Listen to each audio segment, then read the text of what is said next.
Hello everyone and welcome to today's BASE webinar. We have with us Philip Tarry, who is the founder and owner of Halo Drones, and he's going to be talking to us all about drone flying. If this is your first webinar with us, then I'll introduce myself. I'm Jo, and I am the founder and owner of the Aviation Base, which is a new platform for aviation professionals. So welcome and thank you for coming if this is your first webinar. If you've been with us before, then you'll know the drill. We have a chat box on the right-hand side, and that will allow you to interact directly with us. We'll be able to see what you type in there. You have the option of marking something as private, so if you don't want anyone else in the webinar to see what you type, then feel free to do that. If not, then just make it public and then people can benefit from what you have to say. We also have a few polls, so we might be running a few at intervals as we go. So in a moment, I'll pass over to Philip. He'll be running through a short presentation, and then once we've finished, I'll be posing all of your questions to him at the end. So Philip, without further ado, would you like to introduce yourself and run us through the information about drones? Thank you very much. Hello, everybody. My name's Philip Tarry, as I've been introduced, and I'm director and founder of Halo Drones. We provide drone training, and we have done for the last 3 years. So I'm going to take you through this presentation, as Jo said, and then we'll do a Q&A session afterwards. So to give you an idea of what we're going to talk about, I need to go to next. Here we go. Hopefully everyone can see that. What we're going to talk about today is just briefly about what Halo actually is recognized as with the Civil Aviation Authority. So an RAE, we were an NQE. I'll touch on that a bit more so you better understand who we are, what we do. I'll talk about the recognized pilot competencies that now exist in the industry, and the development pathway that any commercial drone pilot can pursue these days. I'll help you understand how to choose which is the right course for you, and we'll talk about some of the regulatory differences as well, and a bit more. So I'll try and keep it as interesting and as brief as possible. And to just quickly talk a bit about me, I've been in the commercial drone training world for 7 years now. Actually, that's a lie. I've been in the commercial drone operating world for the last 7 years. I've been training for the last 5. I got into it in 2013, back when drones were still very new. No one really knew anything about them. Neither the regulators barely did either, to be honest. And I bought myself the very first DJI Phantom 1 that came onto the market, taught myself to fly that. And then I put myself through the only drone training school that was approved by the regulator at the time, which was Euro USC, and got my drone pilot license, if you like. And around the same time, I ended up attending the Royal Aero Society's conference for drones, and through long story, ended up becoming co-founder of the UK Drone Trade Association called ARPAS UK. I worked with the CAA and the DFT for 1.5 years to lobby on behalf of the members, and try and develop and evolve the regulations to what they are now. And then I ended up stepping down as the first chairman, got involved with a company called Halo Aerial Imaging, took them over after 1 year. It was only a very small company, and continued running that for another year until I then started providing training services alongside my operational services. Because back in those days, you had to build an octocopter, hand build an octocopter yourself, and get it flying a digital SLR in the sky, which was very difficult, very unreliable, required some technical expertise, and that's really where my area of interest and expertise laid at the time. And then when DJI started manufacturing, off-the-shelf drones, which were dead easy to fly, you could control the camera from the ground, and you could start adding really good quality cameras. It really undercut what I did, because the drone I bought cost a lot more than what an Inspire would, for instance.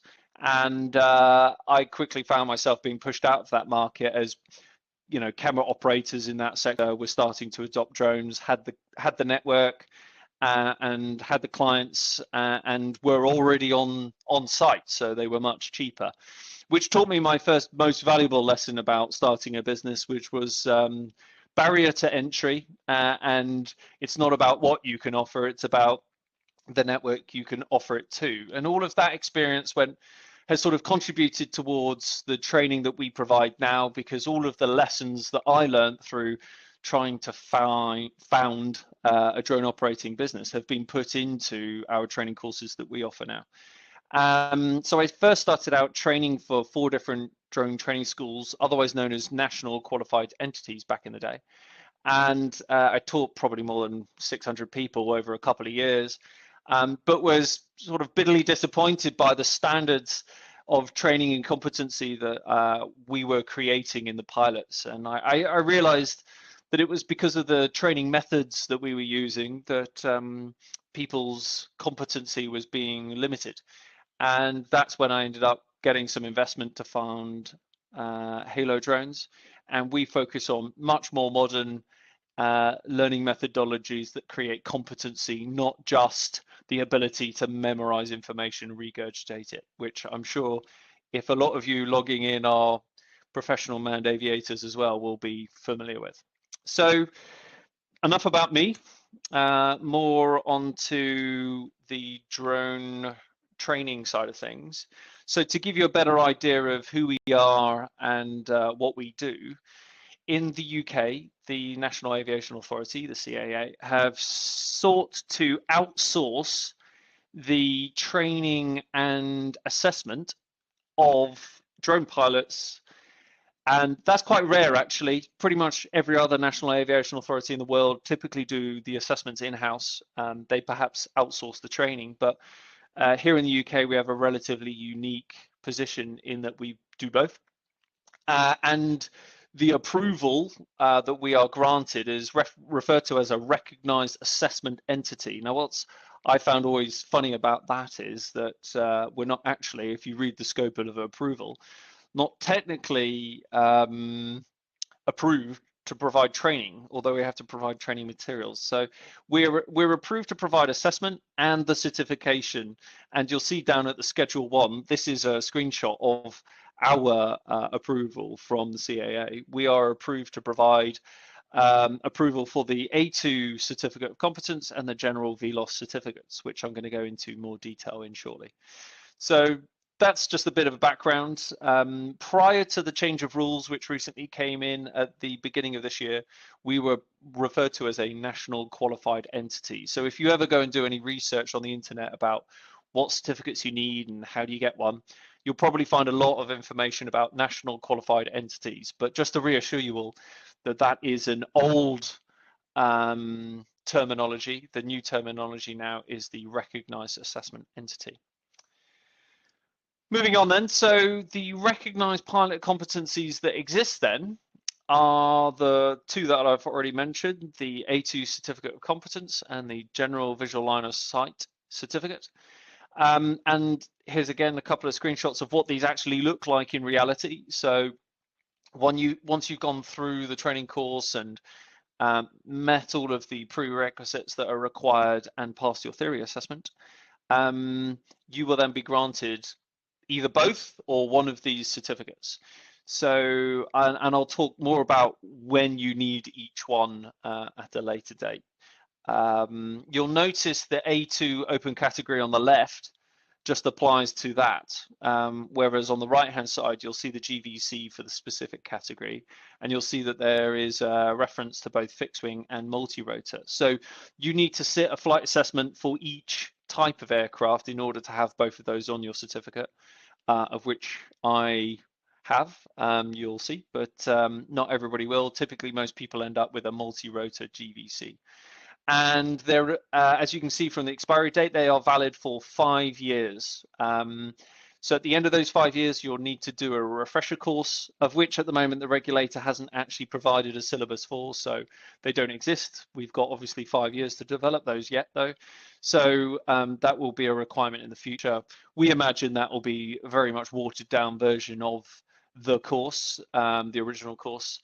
and probably just another resit of the theory assessment. I'll be intrigued to see if they require a resit of the flight assessment for the GVC, because that often is quite tricky for people to pass. Anyways, moving on then to the development pathway. So what's particularly interesting about the certificates that now exist is that now is the first time we've ever had what we call a development pathway for drone pilots. This is both recreational and commercial, because now the new rules don't actually differentiate between the different purposes of flying drones. They regulate now by what you do and where you're doing it. And I'll allude to that a little bit more. But now for the first time, do we actually have recognized certificates of competency, which I've just shown you, whereas before what it was referred to was a PFCO course, and if you successfully completed that, we'd give you a certificate of recommendation for a PFCO. PFCO standing for Permission for Commercial Operations, which again is old terminology. So now we have the 3 courses available. So we've got the beginner flight training, which is not mandated. Okay, so if you want to start operating drones, you don't have to come for practical flight training. But we've seen out of all 3 of the courses, this is where the biggest gains in pilot competency come from, is spending half a day or a full day with one of our instructors, going through setting all the habits that you need to, set the good foundations on, and also taking you through all the maneuvers that you require to help you learn how to control the drone in different orientations. Because of course, what's different from manned aviation or any manned control of vehicles is typically it's done first person view, i.e. you're sat and you're looking in the direction you're traveling. Whereas when you start operating things remotely, it has that funny ability to be able to turn and face yourself, and at that point the controls all change direction, so left becomes right, right becomes left, and things get very confusing. Which is where our methods and our maneuvers that we take you through really help accelerate the process to which you become competent with doing that. So I would recommend the beginner flight training course for everybody, regardless of what level of certification you actually need. But just to reinforce, the course isn't mandatory, and you don't actually get anything at the end of that other than the value of spending that day with a one-to-one instructor. And unfortunately, the CAA haven't mandated that, although on the intermediate course, they require you to do some self-guided practical flight training, which of course is very ambiguous. That could mean anything really, and it only requires a self-declaration. So long as you've flown around a little bit and you're willing to testify that you have, that's all that's required for the intermediate course. For the advanced course, you have to do a practical flight assessment. And of course, the benefit of doing the beginner training course is that helps prepare you for that. A lot of people try self-teaching themselves, and the danger there is you don't know what you don't know.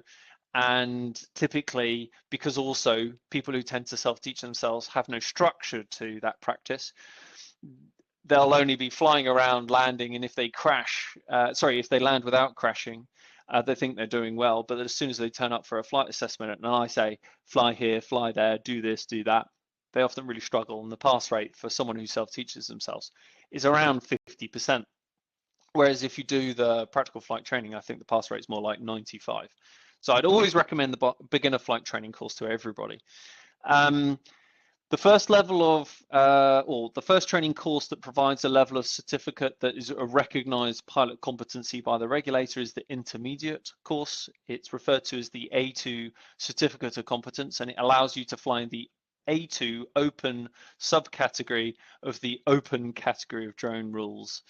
And it's, as you can see there from my quick anecdote, it's quite a commoditized course in that the analogy I use to explain what this is like is it's a bit like the scooter test of for drones, and the idea is that with a brief amount of theoretical reading and a little bit of that practical self-guided training, if you sit a 1-hour theory assessment and you pass, you'll be granted your A2 CFC, and that allows you to do a limited amount of things within a very tight framework.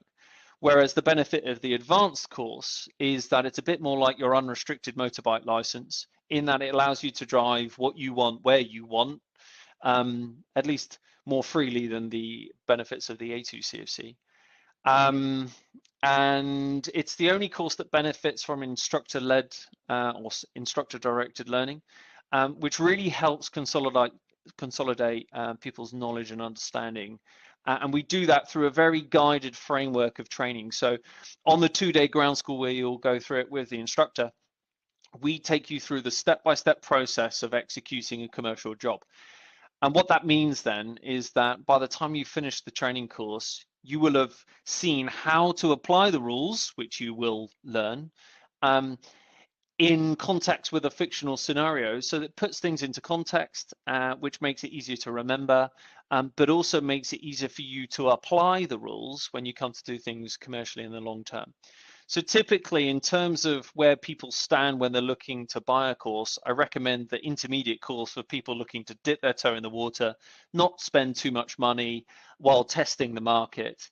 And then perhaps at a later date, when they start realizing that they're getting more and more customers who are interested in their services, and they want to up their standards of competency so they're more professional, and so that they can operate more freely within the rules, I would always recommend to come back and do the advanced course because of the increased level of competency that it demonstrates.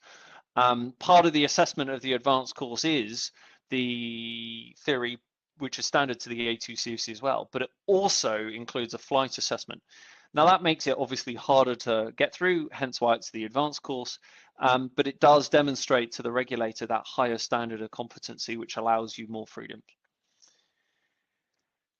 So as I've already alluded to in the last slide, in terms of helping you understand which course is right for you, the analogy I tend to use through the sales process is that the A2 CFC is much like the CBT test for driving scooters, i.e. it limits you to what you can do and where you can do it, because the competency is not high enough to be able to trust you to do anything anywhere else. And because typically the A2 CFC limits you to what drones you can fly and how close to uninvolved people you can go, the CA have deemed that that lower standard of competency is sufficient for you to fly in that limited framework, because you're not going to expose too many people to too much risk. Much like the scooter analogy, in that it doesn't drive that fast, and you're limited to sort of urban environments where you're not going to be driving that fast. You're not allowed on a motorway, for instance, with a scooter.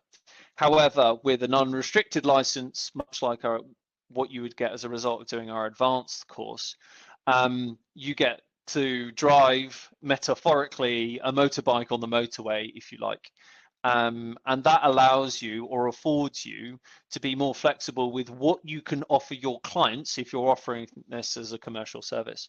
So the idea is the distance to uninvolved people is reduced, and there are some other alleviations as well, which I'm going to go on to now. So a lot of people are aware that the certificates and the limits to what you're allowed to operate to by having each certificate is typically associated around the limits of flying around uninvolved people. And hopefully these two diagrams help better explain that. So on the left-hand side, we have the limits prescribed by having the A2 certificate of competence. And they regulate by making sure that you do not fly, for the next 2 years at least, any closer than 50 meters to uninvolved people. And that's a horizontal separation. So no matter what height you're at, that will always remain 50 meters on the ground away from those people.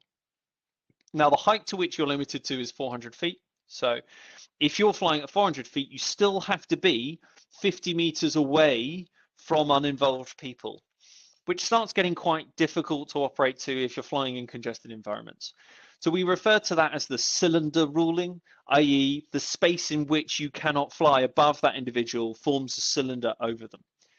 Whereas you can see on the right-hand side, the general visual line of sight certificate, which allows you to apply for an operational authorization to the regulator, limits the ruling to what we call a bubble ruling. So it's the same 50-meter separation, but because of the wording in the regulations, that separation becomes a bubble over that individual or group of people, which means technically then, so long as you are always more than 51 meters away from that individual at any point over the top or down the side of that semi-sphere. I'm sure there's a better word for that, but you know what I mean. You can technically now, with the GVC and the operational authorization, overfly or transition over people so long as you're more than 51 meters above them, which is not feasible with the A2CFC, as you can see from the diagrams. So hopefully that explains the regulatory differences between the two certificates and therefore the benefits. So you can quickly see if you're flying in congested environments, if you have one uninvolved person coming from one side and one from the other, those two 50-meter cylinders mean you're now excluded from the area in which you're flying. Whereas if there are two bubbles coming into the environment, all you have to do is fly up, maintain that separation, and as those individuals walk past, you can continue operating. Which hopefully makes it sound, much more understandable in terms of the concept of the GVC allowing you to fly in congested environments, because you're more likely to come across more people, and the limits of the rules allow you to operate more flexibly around them. Next slide. So I dropped in the terminology operational authorization in the last slide, and you might be thinking, well, what on earth is that? So to recap, the A2CFC and the GVC are pilot competencies. The analogy would be that they are much like your driving license, okay? The operational authorization, which is required to fly in the specific category of operations, is a bit like a taxi license from a local council. Why would you want to fly in the specific category? Well, as I've tried to already indicate, the open category is very much a very prescriptive set of rules to which you are limited to, much like the scooter license, okay? The benefit of the specific category is that if you can't fall into any one of those open category ways of operating, you then by default fall into the specific category. And in the specific category, you can technically do whatever you like, so long as you can provide the CAA with a risk assessment that demonstrates that what you're looking to do is safe enough. Okay. Now, what you get as a result of writing your risk assessment and applying to the CAA to operate in a specific category is an operational authorization. And the analogy I use to try and help explain that to people is it's a bit like a taxi license from a local city council. So if you're looking to drive taxis, you need both your driving license, which is your pilot competency, and you need the license from the council, which is, in this case, the operational authorization. Hopefully that makes sense. In order to get or apply for an operational authorization, you have to write and have approved by us an operations manual. So if we have manned pilots here on this webinar, you will be familiar with the concept of an operational manual. And for those of you who perhaps aren't aware of what it is, it's effectively a document in which it details and outlines all of the policies and procedures to which you as a drone operator are going to operate to. And this is where your risk assessment sits within, so that when you submit this ops manual, the CAA will read through it and they'll come to learn how you intend to do what you want to do and see whether your approach, your policies and procedures is going to be safe enough, okay? Now, we provide an operations manual course. This is separate to the other two courses. And effectively what we do is we give you a template, which is partially populated, as you can see here, with guidance in the blue text, as you can see, or sections in the pink text, which you can also see, which you have to complete. So the idea is we give you a template and guidance on how to complete it. We will help review it so that it's effectively close to being signed off, so that when you come to submit it to the CAA for an operational authorization, the chances are that it's going to be approved first time, okay? So we're pretty much on the last slide now, which is how do I decide which category to operate in before starting training? Because it's a bit of a chicken and egg situation. A lot of people come to me and say, Phil, I'm looking for a career change and I want to operate drones and make some money. Fine, that's easy. But the first question really is, prior to me being able to tell you whether the A2CFC course or the GVC course is right for you, you first need to know what you want to do with drones, because that's going to dictate which drone you're going to need. And therefore, because of the weight category and where you're looking to fly, it will dictate which training course you're going to need.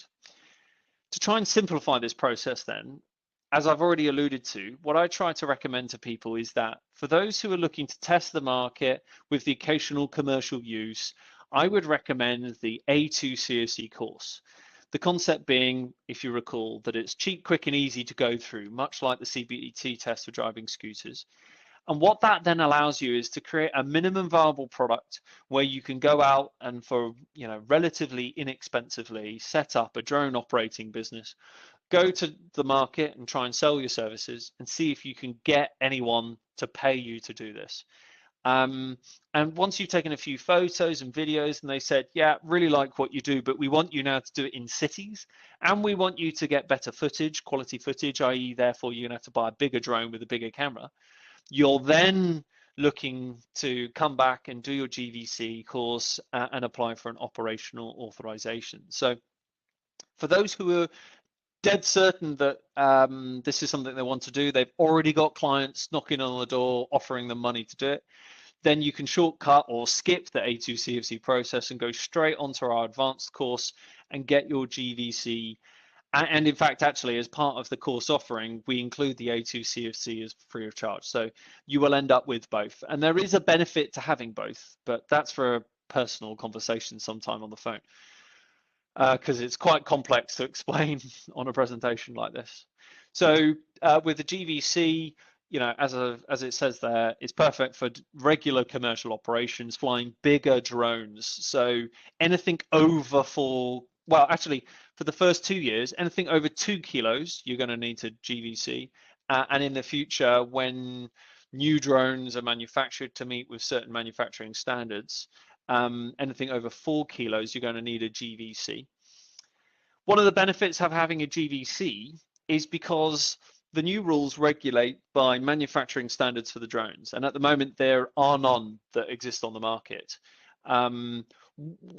There's a lot of speculation that the Mavic 3 is going to conform to the C2 standards for the A2 category of operations, which would then allow anyone in the A2 category using the certificate of competence to fly actually as close as 5 meters to uninvolved people in a low speed mode.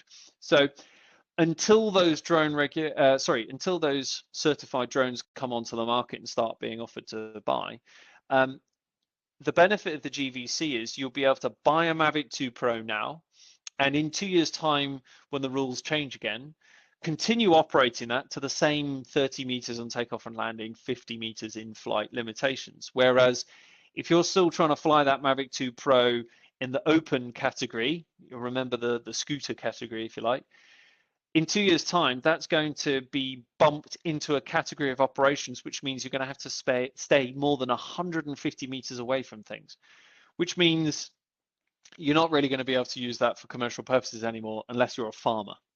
So that there is another benefit to that increased competency is that it allows you to fly, as I alluded to earlier, more things indefinitely. And the other benefit, the final benefit of the GVC, is that it includes bolt-on modules to the standard course, which is in the future going to allow people to fly what in our industry we better know as extended visual line of sight. So increasing that distance away from the remote pilot up to, say, a couple of kilometers while using observers talking to you via walkie-talkies to maintain visual line of sight on your behalf.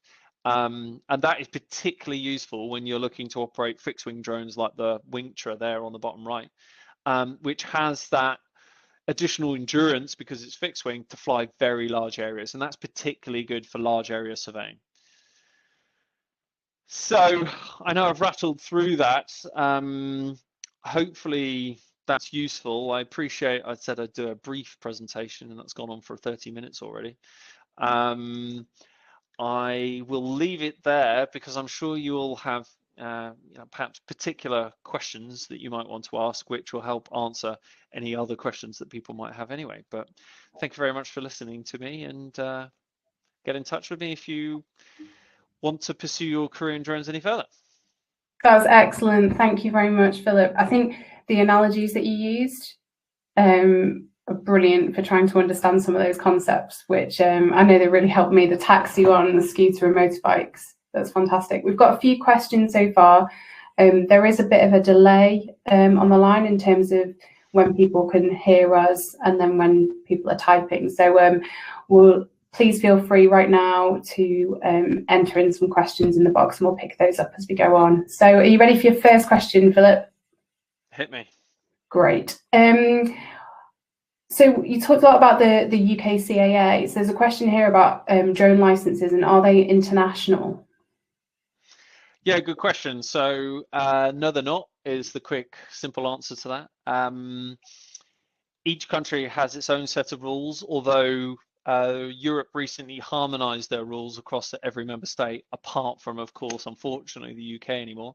So whereas prior to the beginning of this year, every European country had a different set of requirements, both in terms of competency and the regulations, they have now been harmonized. Although some aviation authorities have slight differences, they're based around the same framework. And the shame of it is, because of Brexit, we're no longer able to provide a European approved certification.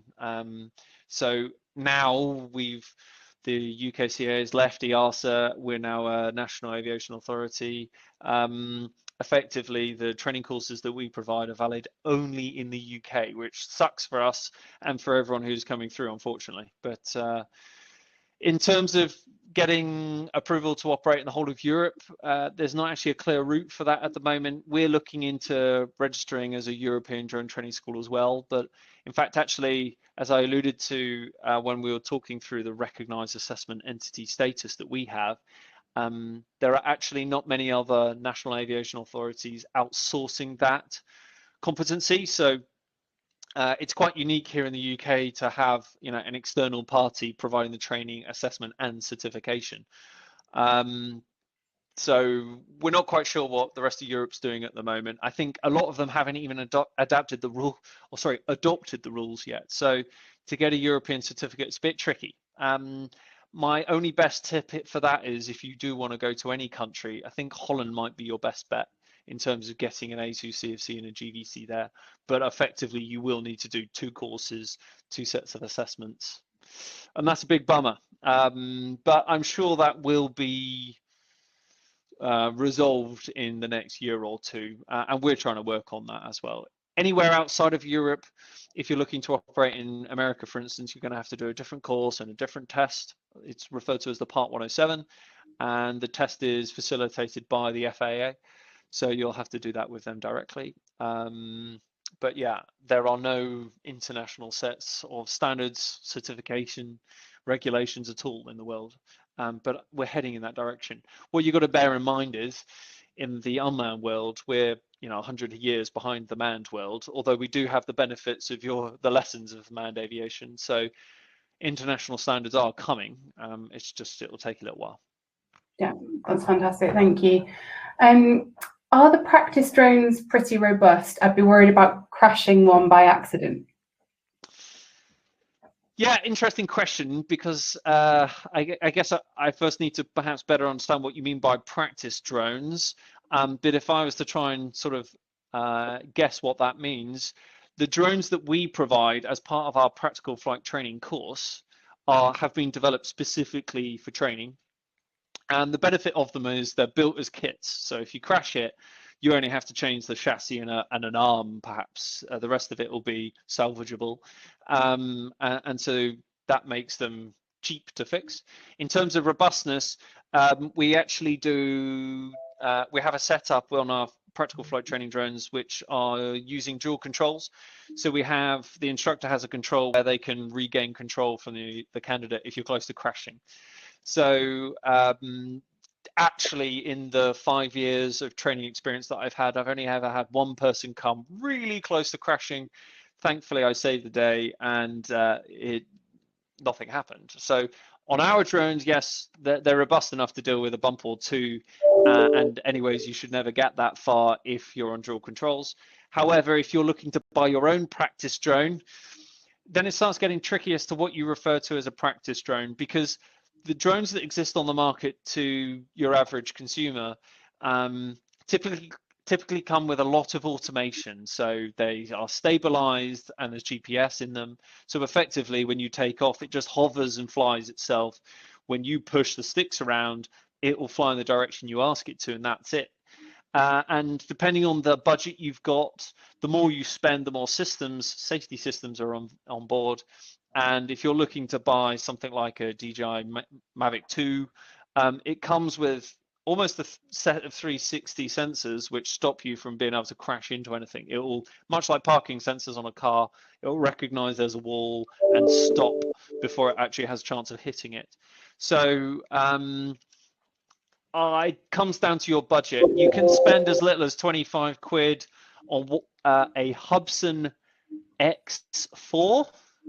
I don't know whether I should type that into the chat. I've put that in there for whoever asked that question.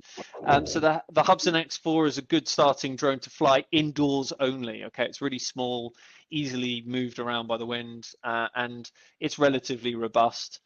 You'll lose a few propellers and bend the chassis a bit, but that's a good place to start if you're interested. If you want to start doing stuff outside and taking photos, then you're probably looking at the DJI Mini 2. It's 550 quid, including a couple of spare batteries, etc. And that is, a pretty good place to start in terms of robustness. And the category of rules it falls into means you don't have to remain particular distances away from people as well. So that's quite a good starter drone. Hopefully that answers that question. That's brilliant. Yeah, really good. Thanks, Philip. How much does the advanced course cost? So it depends on which option for the advanced course you're looking for. If you were to do the remote ground school training, then that's 600 quid plus VAT. For the face-to-face version, it's 700 pounds plus VAT. And for the face-to-face, what I mean is in-person training at one of our venues in the country. I forget, actually, I was working until late last night, so I didn't get to see exactly what Boris said, but I'm presuming as of April, we will be able to restart our face-to-face training in person in our training centres around the country.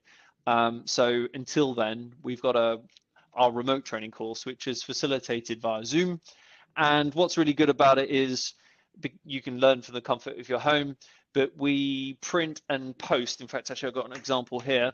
This is an old version I've got, but we print and post the course materials to you, and you effectively end up working through all the tasks and activities on the 2-day course that are in this document. So in terms of our training methods, we avoid death by PowerPoint like the plague, because it just doesn't work and it's boring as hell, especially over Zoom for 2 days. So our practical tasks and activities that are built into this workbook make that far more enjoyable and engageable.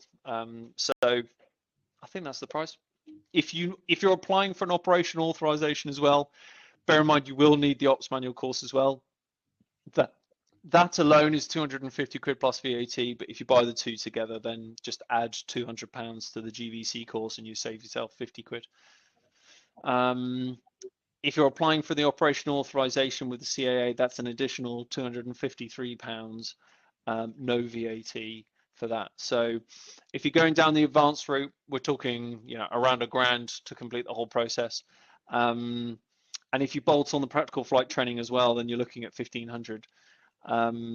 In comparison to the A2CFC, which is £99 including VAT.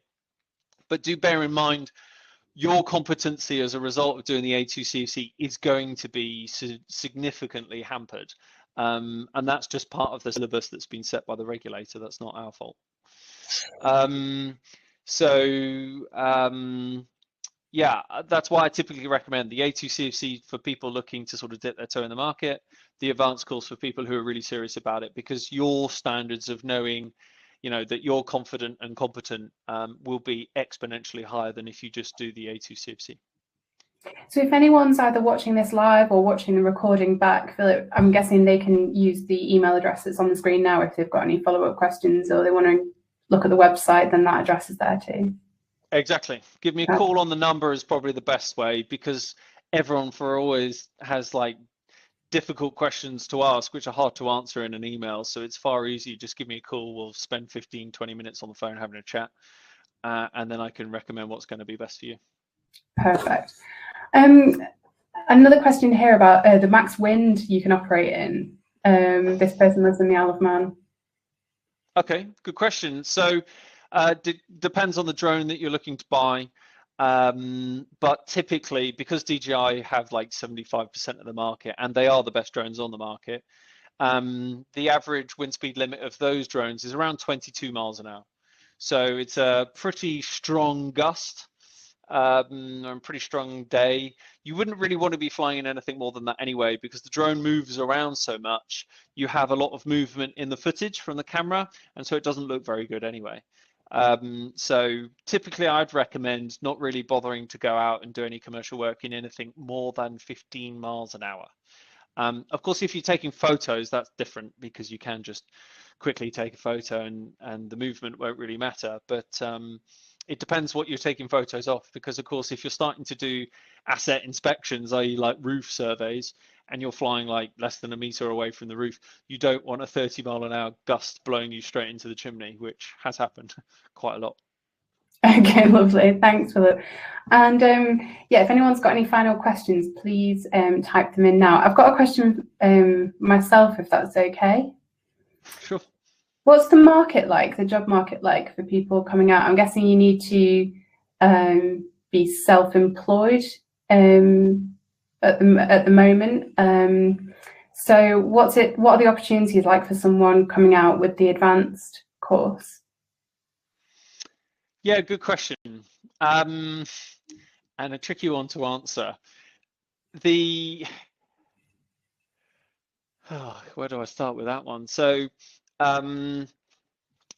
because of this new level of certification that's come on the market, the A2 CFC, it's lowered the barrier to entry. So there are now more people offering commercial services, because the rules no longer differentiate between commercial and recreational. Before the end of this year, if you wanted to offer it for commercial purposes, you had to do a PFCO course, which was the equivalent of the GVC course. So we're talking, plus the drone, 2.5, 3 grand setup. Whereas now you can do an A2 CFC. Well, in fact, you don't even need the A2 CFC. You could just buy a DJI Mini 2, which is less than 249 grams, operate in the A1 subcategory of the open category of drone operations, and not even do the A2 CFC and offer commercial services. Now, the camera on the Mini 2 isn't particularly great, but it does allow you to fly pretty much wherever you like, and a lot of people use it for commercial purposes. And go out and start taking photos and offering your services. So barrier to entry now has massively reduced, which means, I think in January alone, we put 40 people through our A2 CFC course. So if you like, the floodgates have opened and lots of people are out there offering their services. But actually, often the misperception by a lot of people is that the difficult bit is learning how to fly the drone and taking the photo, and that's not true. If you want to start offering drone services to the market, by far the most difficult aspect of that is running a business and selling your services. So you have to be good at marketing. You have to be good at picking up the phone call and selling your services. And that's the bit that actually people find most difficult. So in terms of the people who we see coming through our process, there's a lot of people who are looking for a career change, who find drones really interesting. But their commitment and their dedication is often limited because of the barrier to entry is quite low. It means more people can come in and do it, but they're not as dedicated. So, even for me, when I got into the industry 7 years ago, there was a rush to the industry then. But, here I am with my own drone training school because I was enthusiastic enough to see through all of those difficult times, not being able to pay myself very much money and struggle through to get to where I am now. And I've actually had a recent conversation with an inquiry who was really quite inspiring. He was a musician who, of course, has lost out on all of his business over the last year. And he said that when I do tell everybody who comes to buy a course, look, it's difficult out there to make it as a drone operator, because I don't want to missell a course. Unfortunately, a lot of our competitors were just keen on making money for the gold rush, and never told anybody how difficult it was going to be. And so there was a lot of disgruntled drone pilots in the industry. And we set out Halo to be a very authentic and genuine company who wants to help. And so usually if someone calls up and says, I want to start a drone business, I ask them two questions. What existing experience do you have to be already able to sell your services and add value to them? And what's the other one? What kind of experience do you have of running a business already? Because usually if the answer to that is, well, I don't know, but I want to give it a go, I would say, well, definitely spend as little amount of money as you can getting into this process. And in fact, actually, prior to even doing the A2CFC or the GVC courses, you could just come and do a one-day practical flight training with us. So the benefit of that is you fly a drone, you get to experience it, you get to see, whether you enjoy it, whether it's something you're going to pick up naturally or not. And you get to spend a day with an instructor who has operational experience to ask them all the questions you might want to ask, without having to buy a drone. So it's a one-off cost. You can consider it, if at the end of the day you decide not to go any further, a nice day out flying drones. So you've got three options. You either do just the beginner course, or you spend very little on getting trained. So you buy a Mini 2 and do the A2CFC, or you go all out and do the GVC course. But I would suggest you wouldn't bother doing that until you've got customers saying, wanting to put money in your pocket. And so market opportunities, to sort of come back to your original question, Joe, is at the moment, the sector that's really exploding for adopting drones is asset inspection. So we're talking about site progress in construction projects. We're talking about roof surveys, because everybody's come to learn now in that sector, which is quite a conservative sector. So it's taken them a while to adopt drones. But now that they are starting to adopt it and see the benefits, that is really starting to accelerate. And the benefit of selling your services into that sector is you don't require a degree in surveying in order to take a photo and give it to the site manager. It's relatively easy to take the photo. It doesn't require that much skill to do it. And it provides them with a lot of value. So you're able to provide, make a decent amount of money out of it. When I got into the game 7 years ago, the rush really was in the creative use of photography and videography. And now that I'd suggest that sector's swamped already. There's plenty of people offering videography and photography services. If you're wanting to sell your services to estate agents, trust me, that has been, done to death already. Although, for those really enthusiastic businessmen and women, there are actually people still making money out of that. So I think ultimately what it comes down to is your level of dedication and determination, because anyone can start a brand new business in any sector, but you've just really got to have the dedication and determination to stick it out and beat your competitors, because the best will win, and that's capitalism for you. Brilliant. No, I think that's a really good explanation. And potentially in the future, there's more scope for more sectors opening up to the use of drones as well. So, watch this space, really.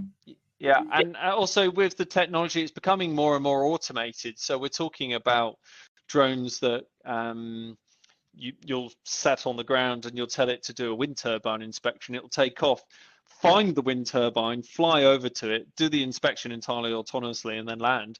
And then all you become really is like another data collector. And all of the predictions are that this industry is going to explode, because really it's not its own industry. It's a tool that you apply to other sectors. And there are so many applications for a camera that can fly in 3 dimensions, as well as parcel deliveries in the future, cargo. A lot of people are getting into it now because they know in the future it's a growth sector. And so the sooner you can develop the experience, the more your skills will be worth in the future. And that's certainly what I'm doing. That's brilliant. Well, I think that's all of the questions that we have at the moment come through. So I think we'll finish the presentation there. But it's been Brilliant, Philip. A lot of information. And if anybody wants to go back and review the information again, the recording will be available from tomorrow on our website, which is www.theaviationbase.com. So please go on if you want to have a look at the recording again. And yeah, last chance to take down Philip's details there as well, in case you've got any follow-up questions that occur to you. Brilliant. Well, thank you very much. And we'll see you again soon, Philip. Take care. Thank you, Joe. Thank you, everybody. Bye-bye. Bye.